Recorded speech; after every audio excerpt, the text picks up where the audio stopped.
Muy buenos días. Muy buenos días a todos. Ya estamos aquí para nuestro segundo día de este taller de Filosofía de la Música. Ayer estuvimos haciendo un repaso sobre la importancia de la voz, la importancia de la palabra, la importancia de... es ese momento que rompe con el silencio, ¿no? Y hacia el final se hicieron varios de ustedes una pregunta sumamente pertinente, que era qué es el silencio y si era posible escuchar el silencio, ¿no? ¿Es posible escuchar el silencio? ¿Es posible el silencio en realidad? Y bien, esto surge porque precisamente ayer nos dimos cuenta que en el origen, ¿no? En el principio era el logos, es decir, el sonido. Y vimos cómo esto fue un pensamiento recurrente en todas las épocas. Lo pusimos con el Evangelio de San Juan, lo pusimos con el texto Veda, lo pusimos con el Popol Vuh, lo pusimos con el poema de Nezahualcóyotl, y así pudimos ir viendo que prácticamente en toda cultura lo que coinciden es que el momento de la creación hay sonido. Incluso el Big Bang. O sea, incluso ese momento de la creación de donde no hay un creador atrás, lo que hay es sonido. Sea lo que sea, hay un sonido. Y ese sonido rompe, ese sonido crea, ese sonido hace. También hacia el final de la sesión pasada, y creo que esta pregunta me la hizo Oscar, pero no estoy ahorita seguro, y me dejó pensando, o sea, terminé la sesión y me fui pensando en esta idea, en la pregunta que me hizo al final. No sé si aquí hoy se haya podido conectar con nosotros Oscar o quien haya hecho esta pregunta, que era cuando mencioné que este texto del Filebo, es más, vamos a compartirlo para empezar a trabajar sobre esto. Entonces, cuando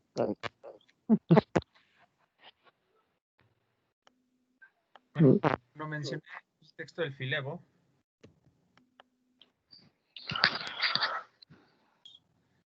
al principio es lento Teams en compartir, pero ya luego lo logra.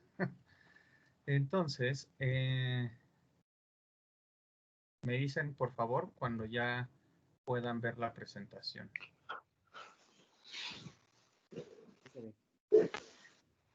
Ahí está, ya se ve. ¿Ya se ve? Excelente. Entonces, hoy vamos a trabajar el oído, pero quiero regresar tantito, justo a ese cierre, porque les digo, me dejó pensando esa pregunta, ¿no? Yo compartía este texto y prácticamente con este texto cerramos, que decía, esto no puede cesar jamás ni comenzó ahora, sino que, según me parece, tal propiedad de los discursos, logos, mismos es que en nosotros algo inmortal y no sujeto a envejecimiento. Y les decía que aquí cuando Platón utiliza la palabra inmortal, athanatos, y no sujeto a envejecimiento, a Gento, está mencionando dos conceptos que les decía son epítetos de los dioses, es decir, es algo que es propio de un dios. Y les decía, no necesariamente es propio del hombre, y sin embargo el hombre lo tiene. Y me preguntaba, ¿cómo puede ser? Y les decía, cómo el logos es esa voz que nos permite apropiarnos del mundo. A través de la palabra me apropio del mundo. Entonces me preguntaba, casi seguro que fue Oscar, ¿cómo me puedo apropiar del mundo con algo que no es propio del hombre? ¿No? Y esa pregunta me dejó pensando. Ayer contesté algo, pero me quedé pensando que hubiera querido responder un poco más, y afortunadamente hoy teníamos esta sesión. Lo que sucede es que lo inmortal y lo no sujeto a envejecimiento, o sea, el logos no es propio, no de los hombres, sino de los animales. Es decir, el logos no es algo propio de ningún animal, excepto del zoon logón, del animal racional, el animal con logos. El animal que tiene un logos que ha ir descubriendo, desarrollando, perfeccionando, y entonces descubrirá qué es lo que este zoon logón, este hombre racional, este animal racional, tiene en consonancia con los dioses. ¿Ok? Entonces, que esta es una idea totalmente griega, hay algo divino en cada uno de nosotros, y lo divino que hay en cada uno de nosotros, lo divino que hay en el zoon logón, es el logos, precisamente. Entonces, cierro esto. Ahora, me quedé pensando en otra cosa, ¿no? ¿A qué suena el sonido?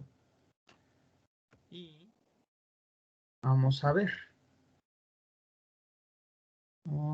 A lo mejor alguno de ustedes ya la conoce.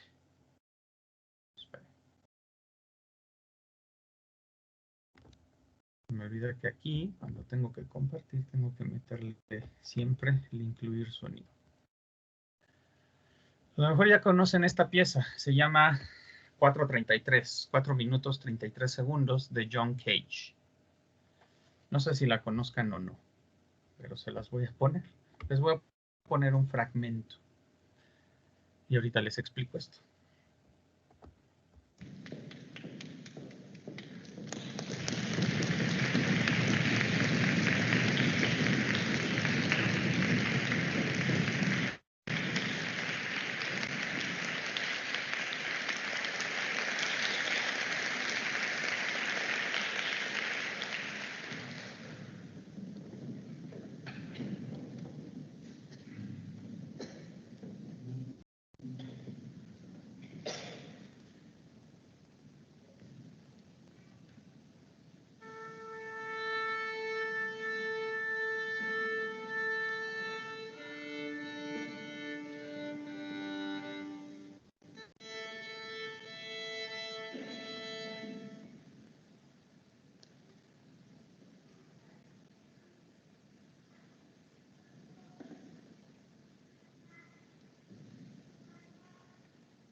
Bien.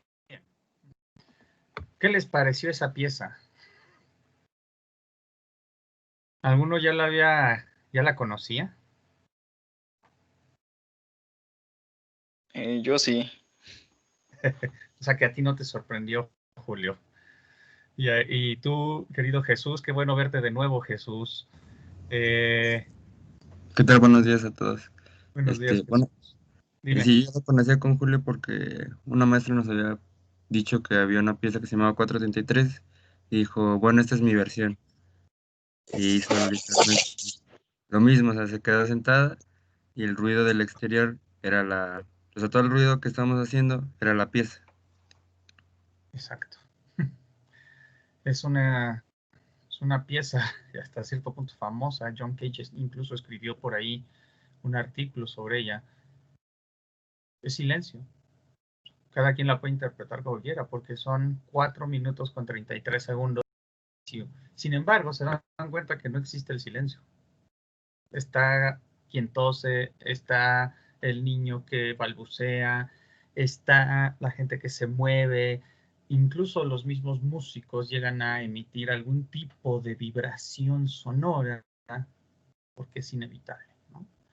Pero bueno, ahí está, eso sería lo más cercano a cómo suena el silencio. ¿Cómo puedo escuchar el silencio?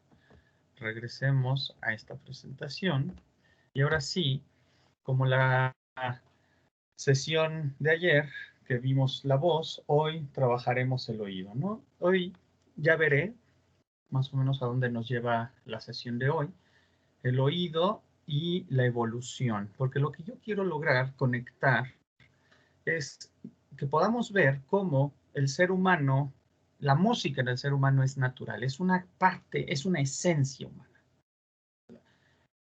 Además de ser son, logón, el ser humano es el único animal con la capacidad de crear arte, pero dentro de las artes, la música tiene un lugar privilegiado, ¿no? Y veremos eso un poquito más adelante. Entonces, el oído.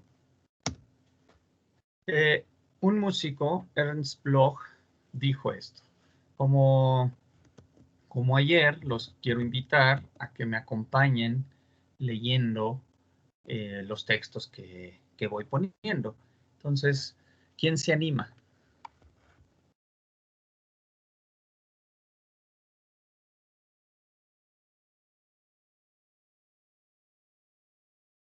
Excelente, Alejandro. Ah, mira, si andas por acá, qué bueno. Exacto, de los que ayer ya conozco, yo creo que esos ya no se salvan, que son Alejandro, Jesús, Jairo, Alan, y ahorita ya habló Julio, y creo que Jesús Cano también ayer habló. Entonces, adelante, Alejandro. ¿Qué tal? Buenos días. Buenos días. Dice, el sonido no llena el espacio, lo crea. ¿No? Esto nos ayuda a conectar con lo de ayer y arrancar con lo de hoy. El sonido no llena el espacio, lo crea. El sonido crea el espacio. Entonces, este es el mejor eslabón para la conclusión del tema de ayer y para arrancar el tema de hoy. El sonido no llena el espacio, lo crea. Ahora, ¿qué es lo que pasa ahí? ¿Qué es lo que pasa en esa creación? Y aquí, ¿no? Hay este versículo del Evangelio de Marcos, es bastante interesante. ¿Quién lo lee, por favor?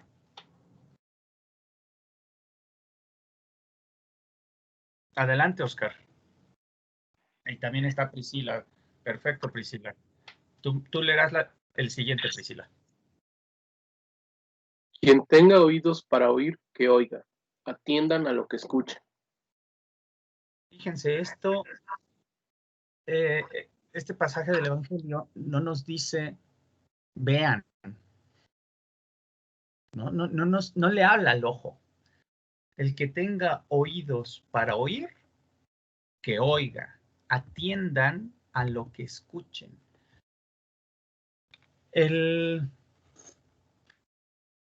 Cuando alguien nos dice algo, ¿no? Nos habla, nos llega al oído.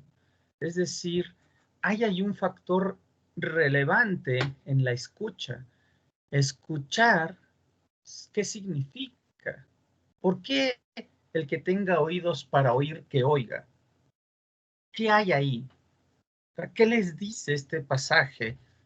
Olvídense si es o no del Evangelio, olvídense de esa parte, ¿no? Que ahorita no es eso, sino son textos que me ayudan a reflexionar. ¿Qué dice esa frase?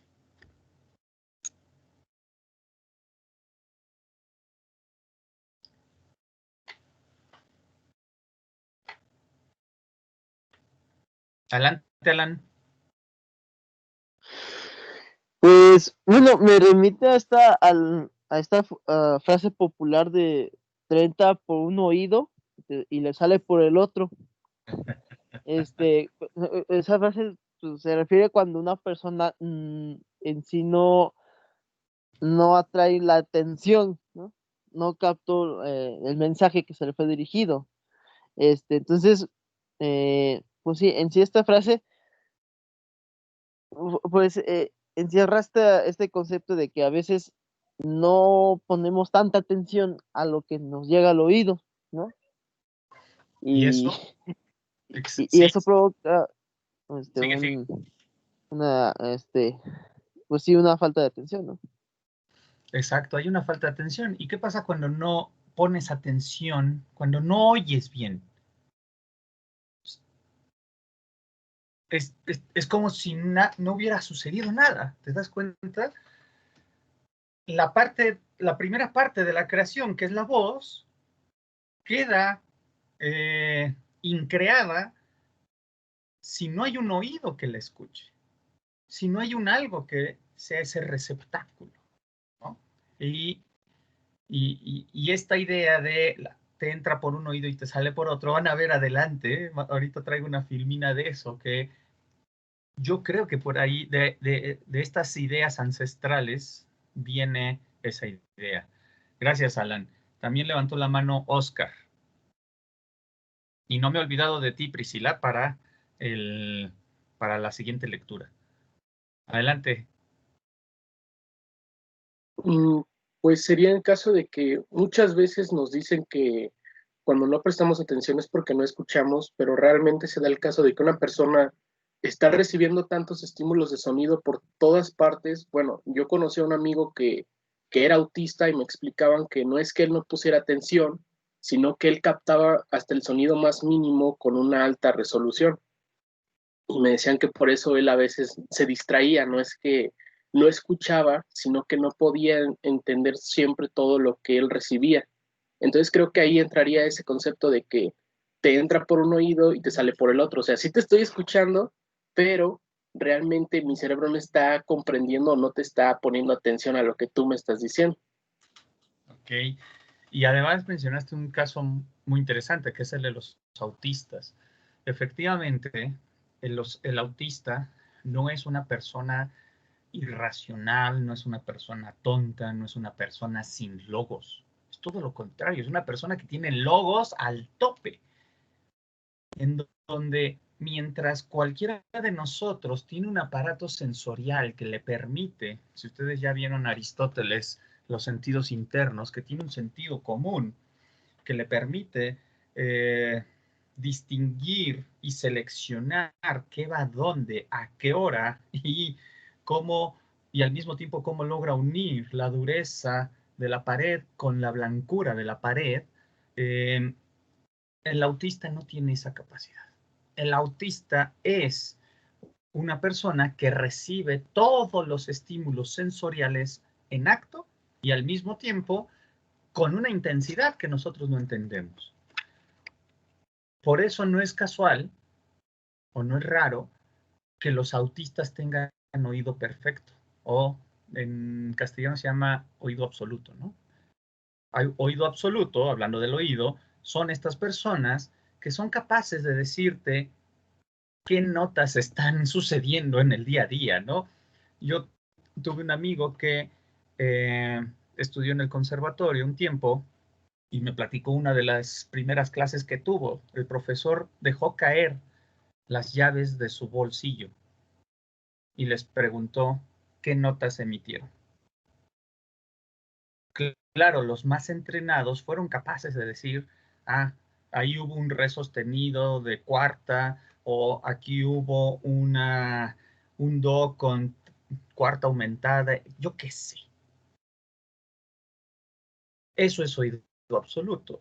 Hay quien casi nace con él, hay quien lo tiene que entrenar. El autista prácticamente nace con él, pero no es capaz de hacerlo. Pero por eso también han visto que muchos autistas les pones un piano y son capaces de reproducir lo que acaban de escuchar, sin partituras, ¿no? Excelente, Oscar, muchas gracias. Y vamos a ver eso del oído, que entra de un lado y sale por el otro. Ahora sí, déjenme ver cuál era el orden, porque ya vi más manos, esto me da gusto. Ya después de ayer ya se les está quitando la pena. Viene Jesús y luego Luisa. Creo que había levantado la mano antes de yo, otra persona. Sí, creo que el chavo de Ecuador me parece que va primero que yo. Ok, adelante, Sebastián. Buenos días, qué gusto con todos. Maestro, estaba leyendo y reflexionando la frase y recuerdo también que uno cuando estudia música empieza a desarrollar la diferenciación de las notas, ¿no? Y cuando pasa esto, uno empieza a reconocer luego las notas. O sea, primero uno se llena del conocimiento, como veíamos en las clases con Platón, y empieza a reconocer. Entonces, dice, quien tenga oídos para oír, que oiga. Si el oído no tiene las notas dentro, aunque escuche, no va a entender lo que está escuchando. Entonces creo que por ahí se encamina esta frase. Eso nomás. Bien, muchas gracias. Efectivamente, que es algo interesante. O sea, quien tenga oídos para oír, que oiga. No está hablando necesariamente del órgano, ¿no? Del aparato físico, de todo esto, que traigo más adelante unas filminas en donde se explica ya, porque a mí lo que me interesa es que vayamos entendiendo la evolución también del oído. ¿Por qué tenemos este oído? ¿Por qué este oído puede percibir estos sonidos? Porque esto es un elemento fundamental para la música, como les decía ayer. La afinación o desafinación viene con lo que escuchamos en el canto materno para arrullarnos y con muchas otras cosas, pero ahí está, ¿no? O sea, ¿por qué el tímpano? Etcétera. Pero más allá del órgano físico es qué hay dentro de ti que te permite escuchar. Y esto, pues, va de la mano de cuáles son esas categorías que hay dentro de ti que te van a permitir escuchar o que van a impedirte escuchar. Porque hay cosas que tenemos internamente que hacen que lo que escuchas se pierda, como lo han dicho todos sus compañeros. Te entra por un oído y te sale por otro. ¿Qué quiere decir? No eres capaz de retenerlo. ¿Por qué no eres capaz de retenerlo? Porque no lo reconoces. No somos capaces de retener lo que no nos es familiar. ¿Ok? Ahorita ahondo en esa idea. Ahora sí, Jesús. Abonando un poco, creo que también está el problema de la comunicación, o sea, lo que me están diciendo, cómo yo lo tomo, o sea, puedo poner una cierta atención, por ejemplo, lo que dijo Oscar del autismo, o sea, pongo esa atención a las palabras que me están diciendo e intento asimilarlas, ¿no? Y digo, el problema está en también la cuestión de, creo que la interpretación, o sea, cómo esa voz, es lo que me suena mucho de todas las interpretaciones religiosas, o sea, cómo se fueron, digámoslo así, dividiendo, ¿no? O sea, parece que esa voz que me dijo Dios, ¿cómo la interpreto?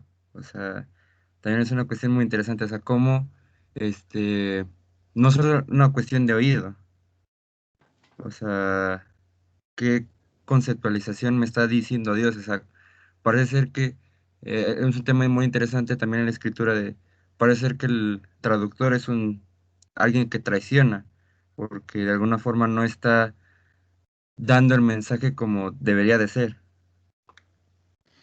Bien, excelente, Jesús. Para allá voy, para allá quería llevarlos. Y dices, ¿no? O sea, estoy escuchando qué es lo que me está diciendo Dios, ¿no?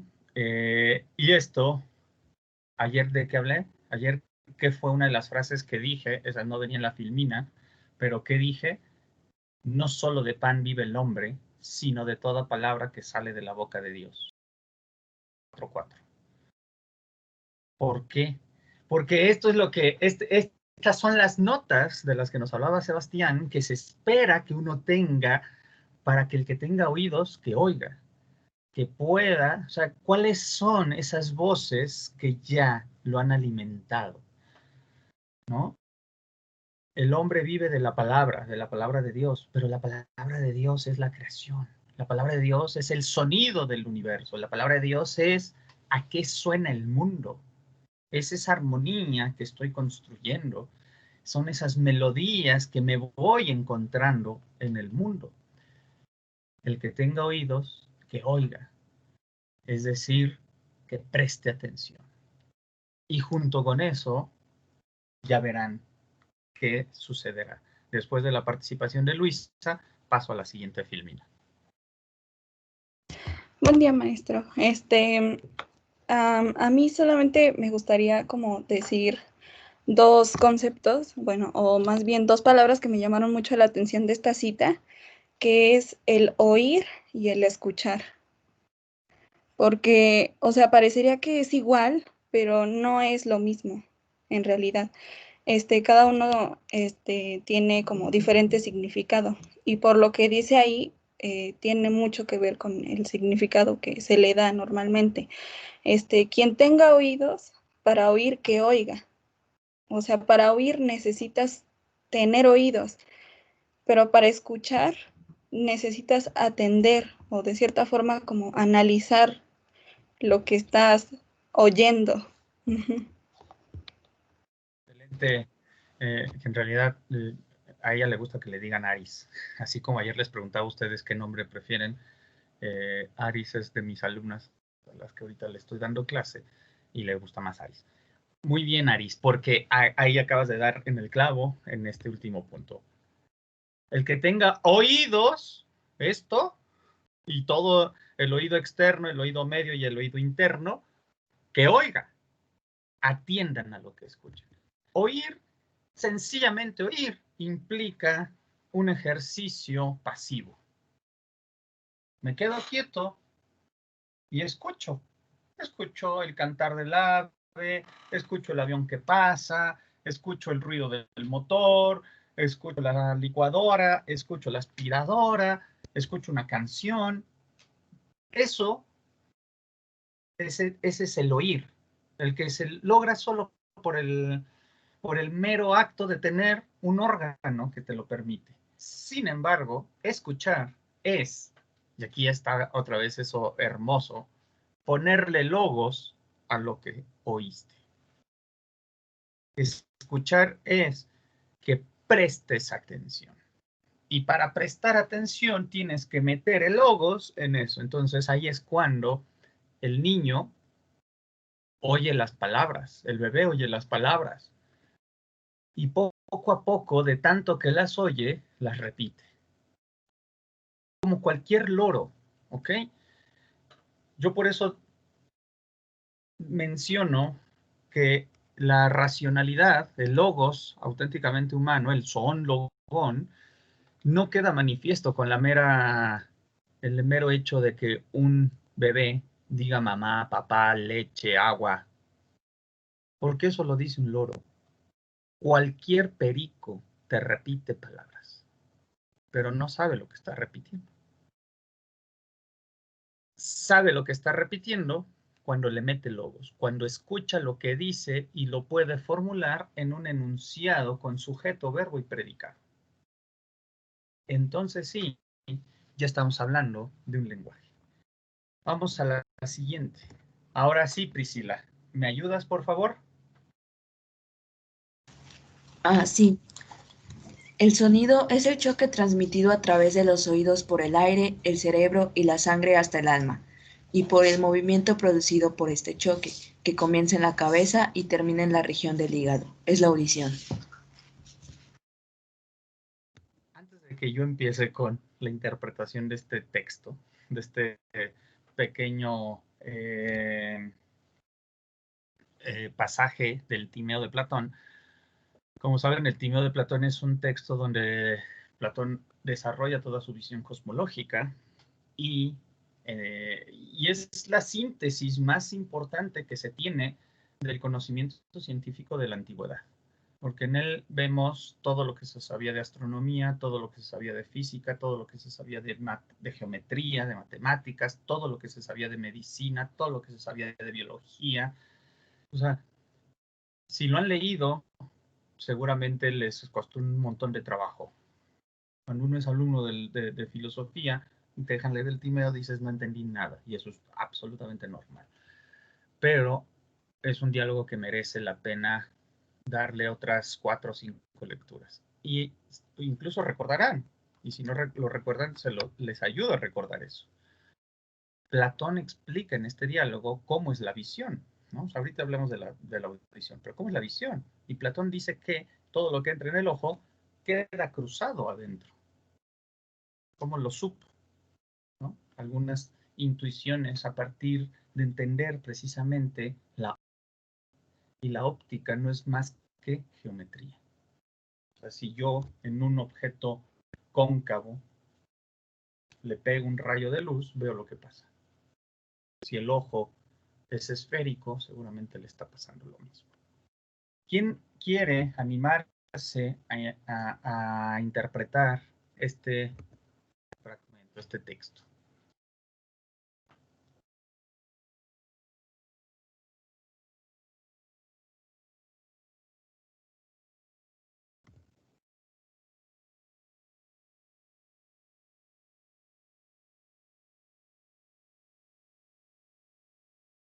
¿Por qué termina en el hígado? Adelante, Alejandro. Bueno, voy a intentarlo, nunca he leído el Timeo, pero a ver qué sale. Venga. Bueno, lo primero que dice es, el sonido es el choque transmitido a través de los oídos por el aire. Aquí lo que intenta decir es que el sonido llega como chocando hacia tus oídos y que este sonido está transmitido por algún medio en el aire, como si fueran partículas tal vez, no sé. Lo siguiente sería el cerebro y la sangre hasta el alma. Significa que este choque que llega desde el aire, que es el sonido, sigue un curso desde el cerebro la sangre hasta donde está el alma.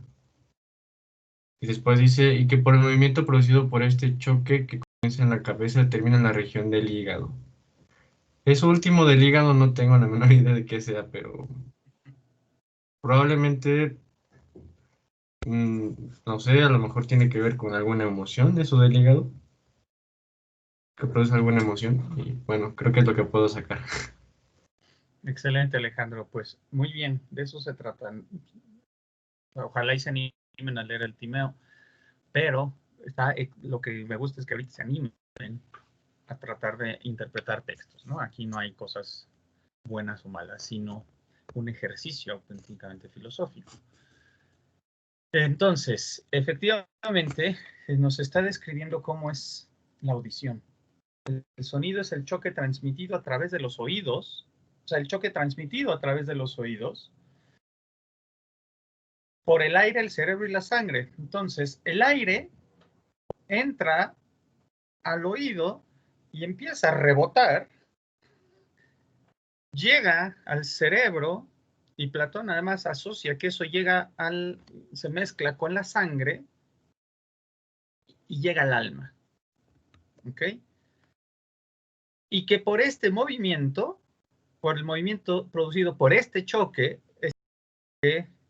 que llegó al alma, que comienza en la cabeza y termina en el hígado. Ahora, ¿por qué el hígado?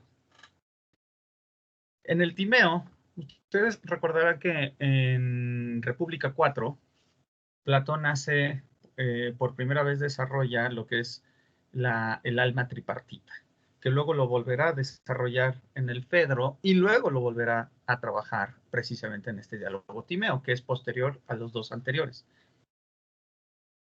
Tanto en Fedro como en República 4, el alma es tripartita, pero es una. Es como dentro del alma hay tres partes.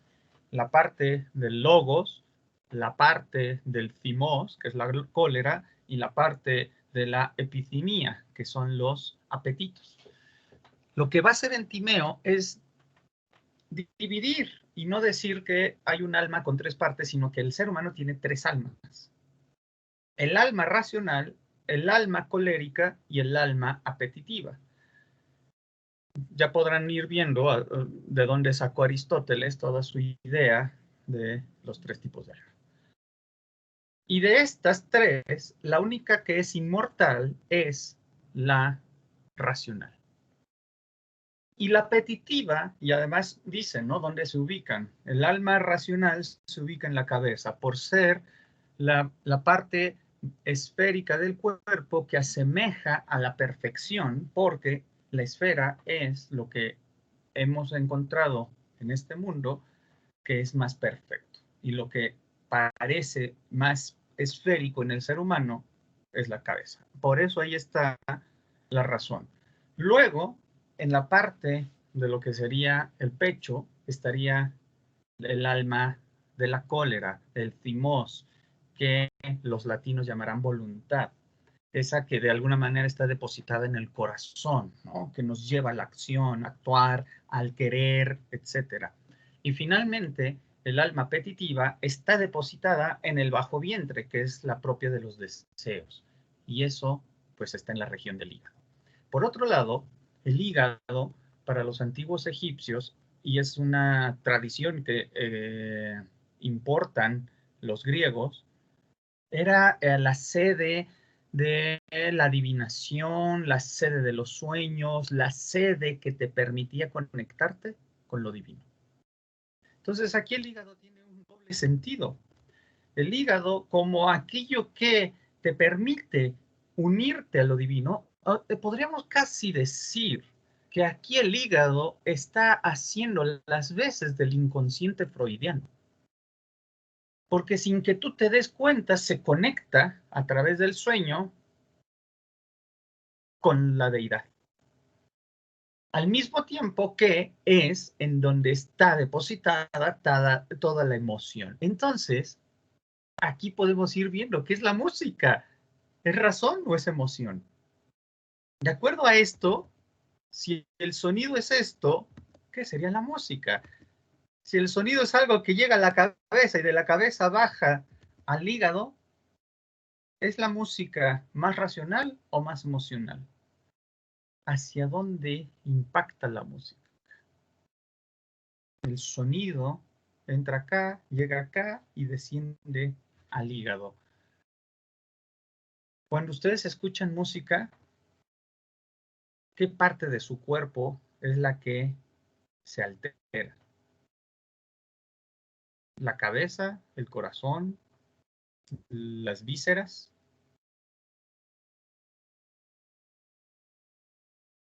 ¿Se dan cuenta? Ahí los dejo con esa pregunta. Ah, bueno, Jesús ya quiere responderla. Perfecto, Jesús. Los veía tibios, así como tímidos. Pero venga, Jesús. Pues a mí depende de la música. Cuando yo escucho música, bueno, llamaría música clásica, de alguna forma sí es en la cabeza, pero también a veces en el corazón. Pero hay algo muy interesante que me pasa, que he escuchado hip hop, pero se llama hip hop consciente o rap consciente, en donde ponen música clásica y bueno, parece literalmente como si fuera una poesía, pero con música. Entonces, yo lo siento en las entrañas, en el corazón y en la cabeza. Es algo muy interesante que me pasa con ese tipo de música. Y esto es muy interesante. Cuando dices música clásica,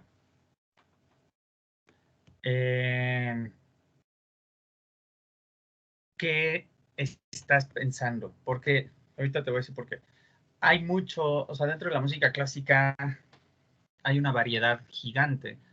Está la música sinfónica, está la ópera, están las cantatas, están las tocatas, están las fugas, está, o sea, no sé, o sea, hay una variedad, hay un espectro amplio. ¿Tú más o menos a qué te refieres con música clásica? Cuando dices, esta me llega a la cabeza. Sobre todo eso me llamó mucho la atención. Por ejemplo,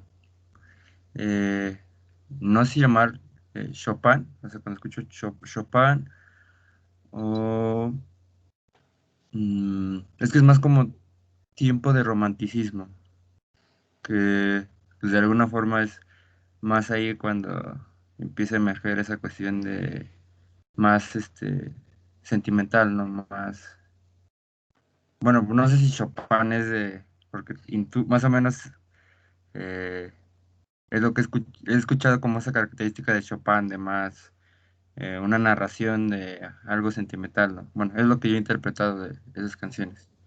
Excelente, gracias. Ya me pones en un contexto que me permite entender algunas cosas. Y te lo pregunto no por cualquier cosa, sino porque hasta el siglo XVIII, con Kant, en la crítica del juicio, o sea, Kant en su crítica del juicio, que como ustedes saben, elabora todo un análisis sobre lo que es el arte y sobre lo que son los juicios estéticos, la belleza, menciona que la música es más goce que cultura, sobre todo porque en la época de Kant estaban empezando a tener relevancia la música sinfónica, que es la música sin texto. Y para Kant, que es una tradición que viene desde Platón, la música sin texto es una música poco racional. Platón menciona en República 3 que las características que debe tener la melodía o música son armonía, ritmo y texto. Que la música sea música necesita el texto, y no solo eso, en Platón el texto tiene que escribirse primero y luego la música, y no al revés. Hasta que Beethoven entra con la quinta y E.T.A. Hoffmann hace una reseña sobre la quinta de Beethoven, y Schelling, el filósofo romántico del siglo XIX, ya reincorpora la música instrumental como un ejercicio filosófico, como un ejercicio intelectual. Y Chopin está en esa línea, ¿no? Entonces es muy interesante que te haya pasado eso, querido Jesús. Muchísimas gracias. Vi otra mano, creo que era la de mi querido Alejandro.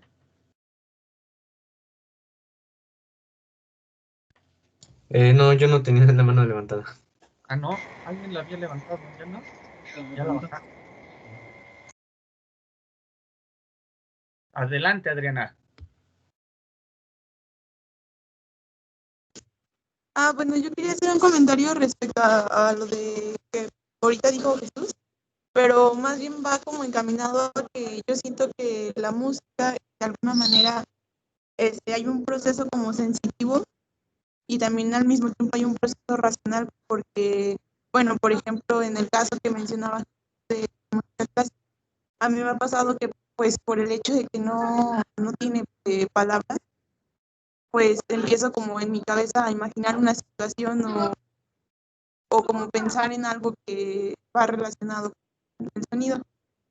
Y por ejemplo, otra música, o sea, cualquiera que sea, no sé, pues, no sé, por ejemplo, pues cualquier otra canción que tenga letra, también siento que tiene como un proceso racional en el sentido que pues las palabras las trato de hilar con la realidad que estoy viviendo, ¿no? Creo que así es como sucede que la música de alguna manera la sientes, porque no solamente la sientes sensitivamente, sino que también racionalmente. Bien. No sé si me... Sí, no, perfectamente, Adriana. Y es que es eso, ¿no? Dime, sigue. No, gracias. Perfecto. Justo. Es que esta es una de las grandezas de la música. Va a los dos lados. Se instala en la razón y va a la emoción. Y por eso, para Platón, era algo muy delicado. O sea, precisamente porque la música tiene este doble componente emotivo racional, es que tenemos que tener mucho cuidado, sobre todo cuando somos jóvenes. Tal vez de adultos tenemos más capacidad, tenemos un logos más maduro, más desarrollado, más sabio, prudente, que sabe distinguir. Sin embargo, la música puede, dice Platón, modificar las leyes de un estado. De la emotividad se puede instalar una nueva moda, una nueva manera de manifestación humana en una polis. Y entonces ahí pueden ver ese doble componente, ¿no? Como bien dices, Adriana, te llega la razón, te llega acá. Escuchas música sinfónica, escuchas la quinta de Beethoven, escuchas la novena de Beethoven, escuchas la quinta de Mahler o de Tchaikovsky o la que ustedes quieran, y aunque no tenga letra, hay un discurso, hay algo que está pasando adentro. Entonces, empiezas a imaginar, efectivamente, ¿no? Y eso es esto es algo propio del logos. Gracias, Adriana. Luego levantó la mano Oscar y ahora sí Alejandro. También a veces como las canciones que escuchamos puede que ni siquiera entendamos el idioma de dicha letra en la que está escrita, pero por alguna razón sus sinfonía, su composición nos hace sentir algo. Por ejemplo, en mi familia, mi padre es mucho de escuchar música en inglés, pero yo era niño y aún no sabía nada de inglés, pero por alguna razón la música que yo escuchaba me hacía sentir feliz, triste o entusiasmado. A pesar de que yo no entendía la letra, había algo en la canción que me hacía sentir de cierta manera. Claro, bueno, y aquí ya pisaste la filmina que sigue. La música te hace sentir algo, ¿no? Pero además la música nos evoca recuerdos, ¿no? Entonces, yo escucho alguna pieza y si es una nueva, pues ya, pero si es una pieza de hace, en mi caso, hace 30 años o hasta 40 años, pues me lleva a ese momento.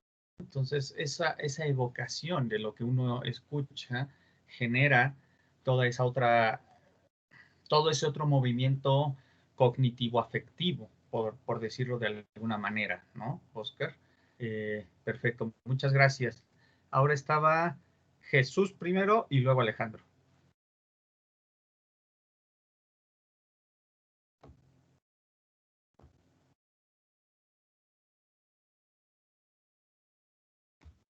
Adelante, Jesús Cano. Es que hay demasiado ruido ahorita a mi alrededor. Lo escribí.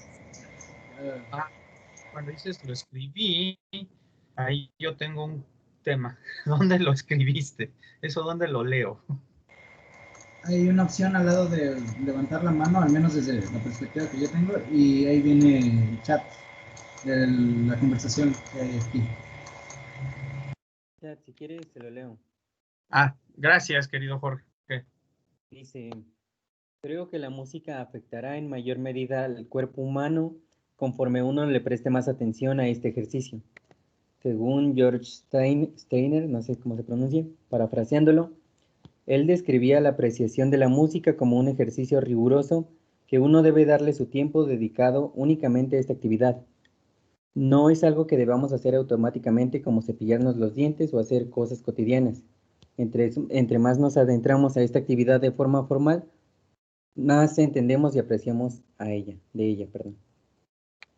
Excelente aportación, querido Jesús. George Steiner era un apasionado, ya lo perdimos. Se murió el año pasado, si mal no recuerdo. Y era un apasionado de la música, escribía reseñas sobre diferentes tópicos alrededor de la música para el New York Times, si mal no recuerdo. Y recientemente se publicó, vale la pena, háganse de él, no está, según yo no estaba caro, me acuerdo que cuando lo compré no me pareció caro, un libro que recopila todos esos artículos que Steiner escribió, que se llama Necesidad de Música. Y ahí viene esto que acabas de comentar. Steiner decía que esto es algo rarísimo lo que está pasando, porque hoy, o sea, cada pieza, sobre todo cada pieza de lo que le llamamos música clásica, tiene que ser escuchada en un contexto. O sea, a ver, La Pasión según San Mateo fue escrita para escucharse dentro de una iglesia a propósito de Semana Santa. Este era el contexto. Es más, para escucharse en Viernes Santo, cuando Cristo es crucificado. Dentro de una iglesia como parte de un ritual. Hoy tú puedes escuchar en el metro, en la calle, en el avión, La Pasión según San Mateo. Y Steiner dice que hay que tener mucho cuidado con eso, porque si sacas de contexto, puede que acabes perdiendo la capacidad de escuchar música. Y que termines por hacer de la música, así sea música culta, así sea música de mucha calidad, para ti termina siendo música de fondo, música de elevador. No te dice nada. Para que la música te diga, tienes que buscarle ese contexto. Hoy, más con con la pandemia, es muy difícil ir a una sala de conciertos a escuchar, ¿no? Pero, o sea, es una experiencia que se les recomiendo a todos. Si ya la han tenido, no la pierdan ahora que cuando se reactiven las actividades. Y si nunca lo han hecho, háganlo por lo menos una vez en su vida. Vayan a una sala de conciertos a escuchar algo. Es una experiencia impresionante. Bueno, no puedes hacer eso en tu casa. Por ejemplo, Spotify ya echó a perder la música, porque Spotify no te da la misma calidad auditiva que te da un CD, que te da incluso un disco de pasta. ¿Por qué están regresando los discos de pasta? Porque la fidelidad que te da sigue sin ser superada. Y yo espero que pronto regresen los cassettes, porque la cinta magnética en la que se grababa la música en un cassette, también, el otro día fui a casa de mis papás y mi papá puso un cassette y dije, wow, qué bien se escucha eso. Diantre, se escucha mejor que cualquier disco compacto que tenga yo y es un cassette. En fin, muchísimas gracias. Muy buen comentario, querido Jesús. Ahora sí, Alejandro. Bueno, nada más retomando aquello que mencionó de lo de Platón, que decía que había que tener cierto cuidado con la música porque cambia las reglas de una polis. Me parece que Zizek hace un análisis en el sublime, no, era un documental sobre ideología, pero no recuerdo el nombre. Hace una mención al uso de la novena sinfonía, creo que era la más famosa de Beethoven, como una canción que ha tenido múltiples usos y que muchos lugares que parecen no compaginarlo han usado con los mismos fines de hermandad. Creo que mencionaba la Unión Soviética usando eso como gran símbolo. También la Unión Europea, que es fue prácticamente lo contrario a la Unión Soviética.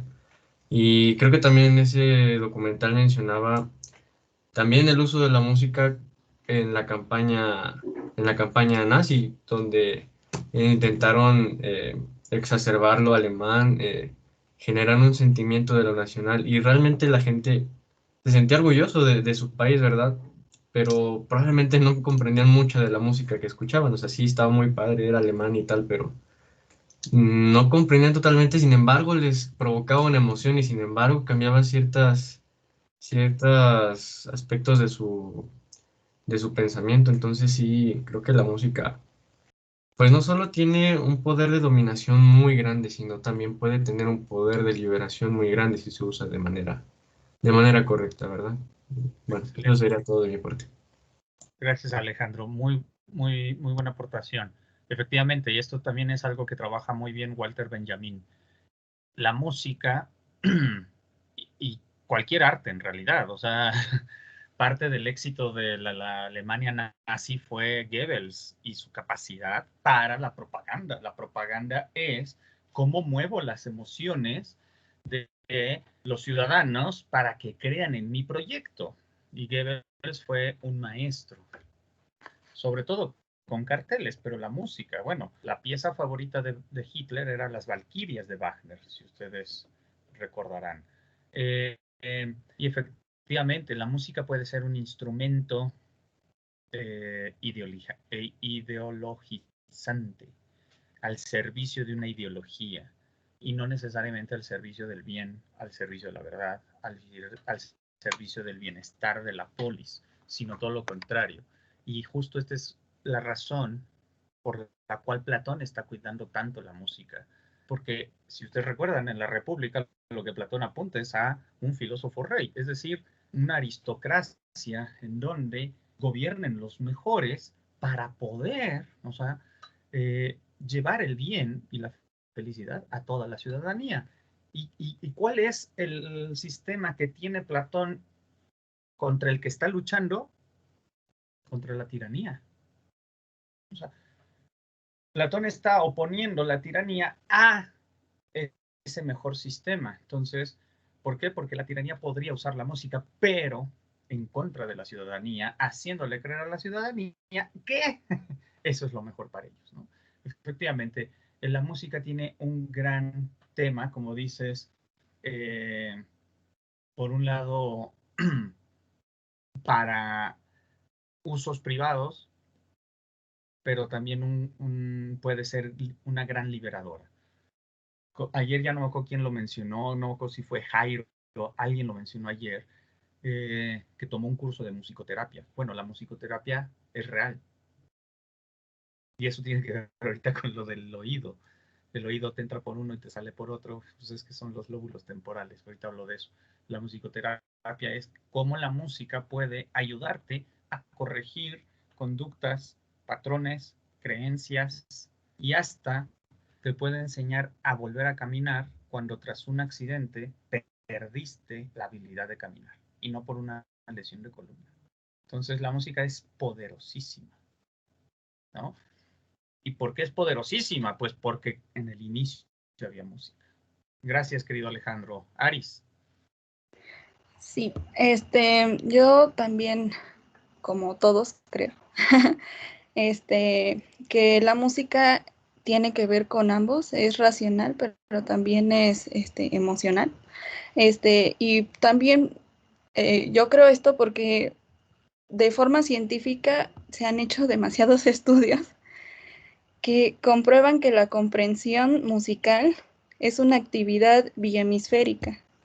O sea que no solamente utilizas uno de tus lados, sino que son ambos. Requieres tanto componentes analíticos como emocionales. Entonces, no puede ser solamente una cosa, son ambas. Bien, gracias, Aris. Ya que tocas ese tema, de hecho, la música, hay un libro que les recomiendo mucho también, que se llama, de hecho viene una cita de ese libro más adelante que se llama Tu cerebro y la música. Tu cerebro y la música lo escribió Daniel Levitin. ¿Quién es Daniel Levitin? Es un músico que disfrutaba tanto la música que quiso entender qué es lo que le pasaba al cerebro mientras hacíamos música. Y entonces, por ahí de los 30 años, decidió que iba a estudiar neurología. Y es un neurólogo especializado en música. Vale muchísimo la pena lo que él escribe. Tiene por ahí un documental, búsquenlo en YouTube, Daniel Levitin documental, ahorita no me acuerdo el nombre del documental, o pongan Daniel Levitin Sting. ¿Por qué? Porque en este documental es Sting a quien está un poco entrevistando. Y justo en este libro, Tu cerebro y la música, lo que dice Daniel Levitin es, y esto ya lo he leído en otros lados, la música es el único estímulo externo que activa en automático todas las zonas del cerebro. O sea, no solo es bihemisférico, como lo acaba de decir Eris, sino todo. Es muy interesante, ¿no? Por ejemplo, el que gusta de la música, escucha la música con su hemisferio derecho. El músico profesional escucha la música con su hemisferio izquierdo, fundamentalmente, porque la necesita crear. Pero al final se activa absolutamente todo. Se activa la corteza frontal, se activan obviamente los parietales, que es por donde entra la música. Obviamente se activa el occipital. ¿Por qué? Porque como ya dijeron, como ya dijo Adriana, cuando escucha música se imagina cosas. ¿Dónde está la visión? Acá atrás. Luego, cuando tú estás escuchando música, estás esperando una nota, una melodía, un acorde que le siga al anterior. No importa que no sepas de música, sabes que tiene que seguir la siguiente nota. No importa que no sepas cómo se llama. Estás generando también, estás activando el sistema límbico, porque estás generando lo que se llama recompensa y por eso produce placer. Cuando la pieza termina y estás extasiado, es porque tu sistema de recompensa, al haber obtenido lo que esperaba, aventó serotonina. Entonces, la música es una cosa extraordinaria, lo que le hace al cerebro. Entonces, los lóbulos parietales, lo que te entra por un oído te sale por el otro. Ahí está, ¿no? O sea, el lóbulo parietal izquierdo es el que está trabajando con este oído y este con este, pero al mismo tiempo se están cruzando, ¿no? Bien, y Jesús, otro de los Jesuses, levantó la mano. Hay tantos Jesuses. Quería hacer un comentario respecto, abonando todo lo que han dicho. Me parece también muy interesante. Creo que, bueno, yo fui el que también el que tomé un taller de musicoterapia. Bueno, no fue de musicoterapia, fue una charla relacionada con, pero se me hace muy interesante cómo, qué tan potente puede ser la música para, como dicen, el otro Jesús, creo que, no, Alejandro, no recuerdo, como una ideología. O sea, me suena mucho ahorita eso, la cuestión de, pues por eso mencioné con qué tipo de música siento eso, porque de la cuestión del, sé que de alguna forma, como dice Paula, se activan las tres, o sea, cuestión racional en el corazón y en el vientre, pero no sé si de alguna forma ciertas vibraciones que tenga la música activa una parte más que otra, porque veo mucho en el reggaetón, yo cuando lo escucho sí sé que se activan las tres, pero hay una cuestión más de querer bailar, ¿no? Y no me pone a pensar, a mí en lo particular, el reggaetón. Cuando yo escucho, no sé, Sebastián Bach o otro tipo de música que es más instrumental o que tiene texto, otro tipo de texto, me pone a pensar, o sea, me pone como en un contacto con las tres. Y también cuando escucho frecuencias, por ejemplo, estas frecuencias que están afinadas en 432 Hz, y de hecho en los títulos de YouTube dice, frecuencia para aliviar este tipo de cosas. Y literalmente hubo un momento en el cual yo escuché una de esas frecuencias y me dolía el estómago, y cuando lo empecé a escuchar me dejó de doler un poco el estómago. O sea, también está muy interesante eso. Claro, gracias Jesús. Efectivamente, bueno, pues es que la música, y esto es algo con lo que quería cerrar este taller, que es irnos a ese tema, ¿no? La música es vibración, nosotros somos vibraciones. O sea, todo en este mundo es una vibración. Por eso hablaba Pitágoras de la música de las esferas. Todo está vibrando, todo está componiendo, todo está sonando algo. Por eso en el principio era el logos, por eso en el principio era la voz, por eso en el principio era la palabra. Por eso es la palabra la que crea, la que se apropia, la que se adhiere. Ahora, o sea, nosotros somos átomos y los átomos están girando. Es vibración. La música hace vibración, por supuesto. Y en el reggaetón, efectivamente, la función, la finalidad de ese tipo de música es ponerte a bailar, mover el vientre. O sea, el reggaetón es una música que cumple con su función en tanto que tiene el objetivo de llegar al ombligo para abajo. Y eso es lo que hace. No pretende que pienses. Ahora, lo que es delicado del reggaetón son las letras. Y no es delicado para ustedes. Insisto, ustedes probablemente ya son algún tipo de sofós o de fronemos, o sea, ya son sabios, prudentes y tienen la capacidad de discernimiento para distinguir lo que está bien y lo que está mal, qué letra sencillamente es absurda. Pero, y esto lo sé por una anécdota que ya sucedió, una alumna a la que le di clases hace mucho, ya se tituló y es profesora de niños de primaria, y se dio cuenta que dentro del salón los niños tenían un comportamiento muy agresivo y muy violento. Y la música que escuchaban era el reggaetón. Ahora, ¿por qué? Porque es la música que escuchan sus papás. ¿Y qué es lo que hay en el reggaetón? Las letras. Y las letras son letras de superioridad, de egocentrismo, de violencia, nos guste o no nos guste.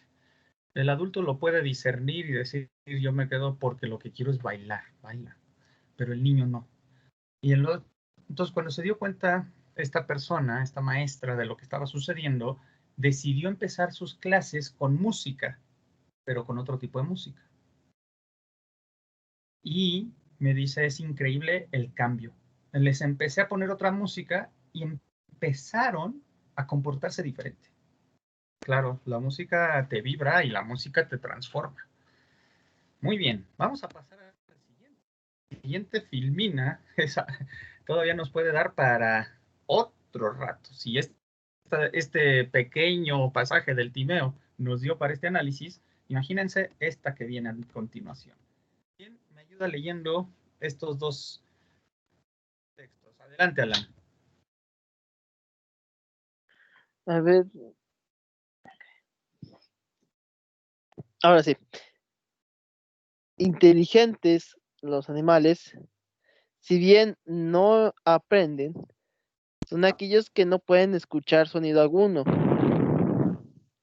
Aprenden por su parte cuantos tienen, además de memoria, esta clase de sensación. ¿También la segunda o...? Si quieres, ahorita la segunda yo ahorita la explico. Muchas gracias, Okay. Alan. Gracias. Excelente.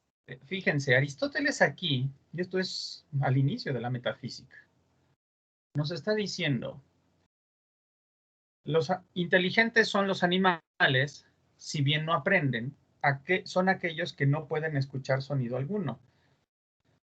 Los animales que no pueden escuchar sonido alguno son inteligentes, pero no aprenden.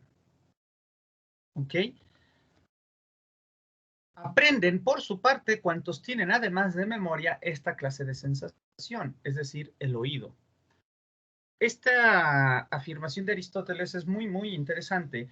¿Por qué? Pues porque se ha visto cómo niños con problemas de sordera, es decir, niños que nacen sordos, tienen dificultades de aprendizaje. Su aprendizaje, su desarrollo cognitivo se retrasa por lo menos un par de años. ¿Por qué?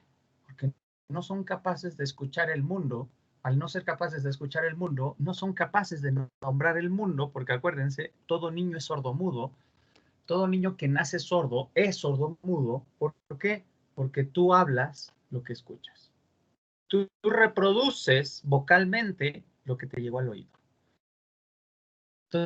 Entonces, los niños sordos son mudos, no porque no tengan cuerdas bucales, sino porque no saben cómo se deben usar. Y eso retrasa el desarrollo del aprendizaje. Aquel que carece del sentido del oído no aprende. Ahora, por eso es una tragedia la sordera. Para el que escuchó y deja de escuchar, el mundo empieza a cambiar. Fíjense qué importante es el oído, porque además, como dice Aristóteles, genera memoria. El oído genera memoria. Tú recuerdas las cosas que escuchas, no las que oyes, ¿no? Ya con todo este tema de oír y escuchar y esta diferencia, tú recuerdas las cosas que escuchas. Son las que se te quedan. Ustedes están en este taller escuchando una serie de reflexiones sobre la música, la filosofía, el hombre, el cosmos, Dios, y muchos otros tópicos que hemos ido tocando a lo largo de este taller. Y los van a recordar porque los escucharon. No porque los vieron, porque los escucharon. El oído es el órgano más importante de la sensibilidad externa para el aprendizaje, no la vista. Por eso les decía lo del pasaje del Evangelio. Aquellos que tengan oídos que oigan, para oír que oigan, atiendan, escuchen, yo ahorita no me acuerdo cómo lo hice, y no vean, escuchen, porque el que escucha aprende, el que no escucha no aprende, y esto es literal y figurativo. El que no escucha no aprende. Y entonces, aquí abajo les pongo además confrontar el mito de Teotitamus. El mito de Teotitamus es uno de los mitos de Platón más interesantes, que después de la alegoría de la caverna, la alegoría de la caverna es una de las mejores narraciones de la literatura occidental. O sea, no solo de la filosofía, de la literatura occidental. Pero después de eso hay otros mitos o alegorías, ahorita no voy a entrar en la diferencia entre uno y otro, de Platón que son muy famosos. La otra es la alegoría del carro alado, donde justo sale el alma tripartita. que también es en el Fedro. Y este que sí es un mito, porque es un mito porque se refiere a dioses y a situaciones sobrenaturales. Este es uno de los más comentados y ahorita van a ver por qué. Como ahí viene, está en el Fedro del 274C al 275B. En este mito, ¿alguno de ustedes lo conoce? Que nos lo quiera sintetizar. Si no lo conoce, no pasa nada, pero a lo mejor alguno ya lo leyó, ya lo conoce, ya se lo platicaron en alguna clase.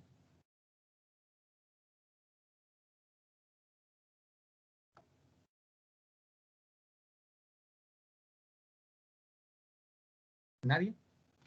¿No es el mito de que había un hombre que tenía 4 brazos? Es que no, ¿sí ese es en el banquete? Ese es en el banquete y ese es el del andrógino que narra Alcibíades. Entonces me estoy confundiendo de mito. Entonces no es ese. No te preocupes, Jesús. A todos nos pasa, con tantos que tiene Platón. El mito de Teotihuacán dice lo siguiente, ¿no? O sea,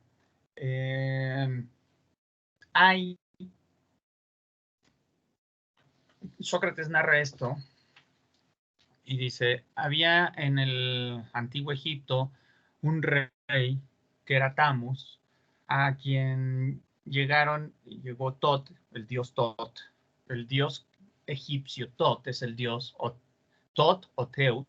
Aquí Platón le pone Teut, pero si ustedes lo buscan, dios egipcio Tot.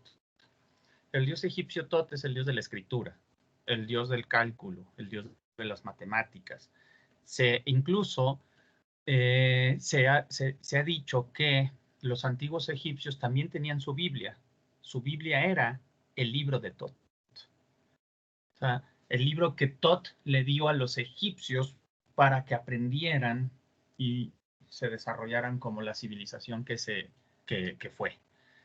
Este libro, aparentemente, uno de los hijos de Ramsés II fue este gran faraón que hizo de Egipto un gran imperio. Uno de sus hijos, al parecer, cuando llegó a rey, le pareció peligroso que semejante conocimiento estuviera al alcance de todos y lo escondió. Pues sí, lo ocultó en unas cuevas. Vayan a saber en cuál. Hasta donde yo sé, no se ha encontrado ese libro. Entonces, Tot es un dios muy importante en el Antiguo Egipto. Y justo una de las invenciones de Tot es la escritura. Y lo que ahí nos dice es, en este mito, en el Fedro, Platón, que la escritura, Tot nos dice que la escritura es un fármacon de la memoria. Esta palabra griega es padrísima, fármacon de la memoria. ¿Y qué tiene que ver con lo que dijo Aristóteles? Ahorita van a ver. La escritura es un fármacon de la memoria y Platón se vuelca en contra de ello. La escritura para Platón es un medio que en lugar de servir para la memoria, la entorpece. O incluso, dice Platón, ¿cómo va a ser un remedio? Fármacon, la palabra fármacon en castellano se traduce por remedio. ¿Cómo va a ser la escritura un remedio para la memoria cuando la gente va a anotar aquello que necesitaría recordar, en lugar de hacer el esfuerzo de recordar? La escritura se convierte en lo opuesto. Y aquí está la palabra fármacon, y de esto, por eso les digo, este pasaje es tan importante que Derrida le dedica todo un libro a este pasaje que se llama La farmacia de Platón. Es un textazo que tienen que leer. La farmacia de Platón. ¿Y qué es lo que hace Derrida? Deconstruye a partir de ese vocablo, fármacon. ¿Por qué? Porque el fármacon en griego, como ya les dije, significa remedio, pero también veneno. La farmacia. ¿Qué es un fármaco? Un fármaco es una medicina. Y toda medicina, si la usas prudentemente, alivia, cura, pero si la usas irresponsablemente, daña o mata. 2 aspirinas te quitan el dolor de cabeza. Un bote de aspirinas te mata. Un fármaco por sí solo no es bueno. depende del uso que se le dé. Y Platón aquí lo que está enfatizando es que la escritura como fármaco de la memoria es mala. ¿Por qué? Porque fíjense qué acaba de suceder. Cuando yo ya no tengo que aprender de memoria, ¿qué hago? El aprendizaje dejó de ser algo que entra por el oído para ser algo que entra por la vista. La escritura como fármaco de la memoria es peligrosísima. ¿Por qué?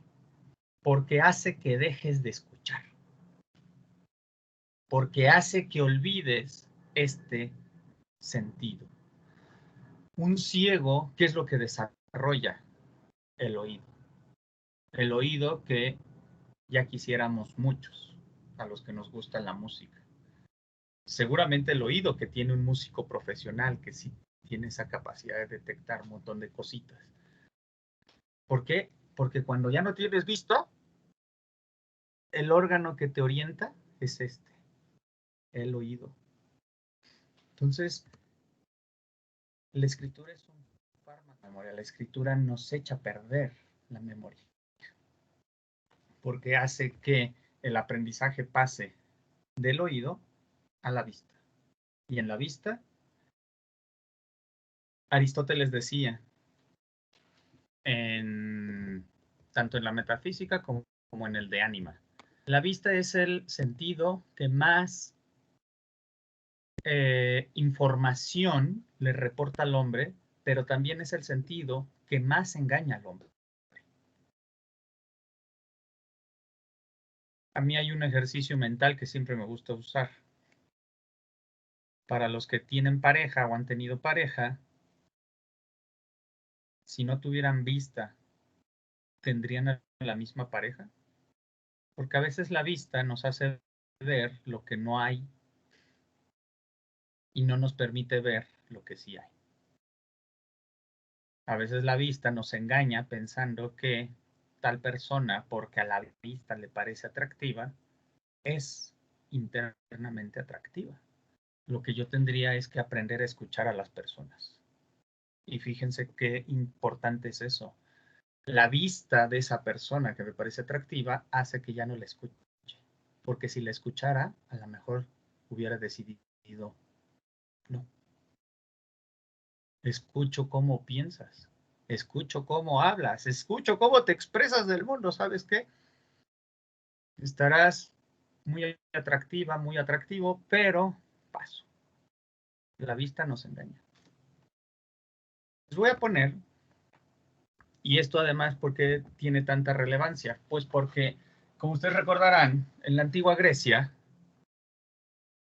la Ilíada y la Odisea, estos grandes poemas, estos libros que a muchos profesores en la preparatoria les gusta dejárnoslos de tarea como castigo por no haber puesto atención en alguna clase de literatura. Para mañana se leen la Ilíada. Bueno, pues nosotros las tenemos que leer. Los antiguos griegos, en la época de Platón, las recitaban de memoria. Nada más para que se den una idea. Los más de, que son como 2000 versos de la Ilíada, llevan aproximadamente 20 horas recitarlos todos. ¿Y por qué era eso? Pues porque el aprendizaje griego era mnemotécnico. Y esto es algo importantísimo, era la memoria. Pero la memoria además es algo fundamental para la música. Les voy a poner un fragmento de esta recitación, o sea, para que quiero que escuchen cómo se oye. Quiero que escuchen cómo se oye la Ilíada. Estos 2 minutos los voy a dejar. Quiero que escuchen la Ilíada en el antiguo griego, cómo se recitaba. Tenía un ritmo, tenía un metro, tenía todo. Entonces, en realidad, ¿por qué? Porque en la antigua Grecia la poesía era la música. Poesía y música eran lo mismo. No como hoy, que el poeta no se le ve como músico y al músico no se le ve como poeta. En la antigua Grecia el poeta era músico y el músico era poeta. Había una interrelación. Escuchemos.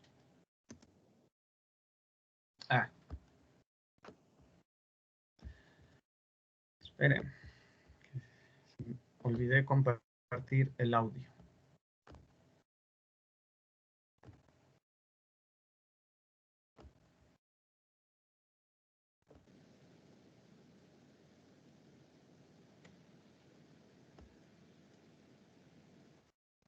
Ahora sí.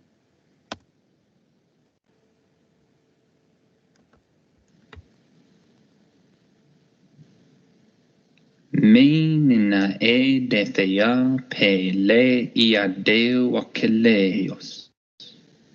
Ulumenein e mur yakai oisoge theken. Polas diffi mustu kras ai di proiapsen. Hero on autus de aloria tiu kakunesin. Oio noi si te dai ta dios te le tobule. Exhu de ta pro ta diaste tein erisante. Atra ides te anax andron kai dios Achilleus.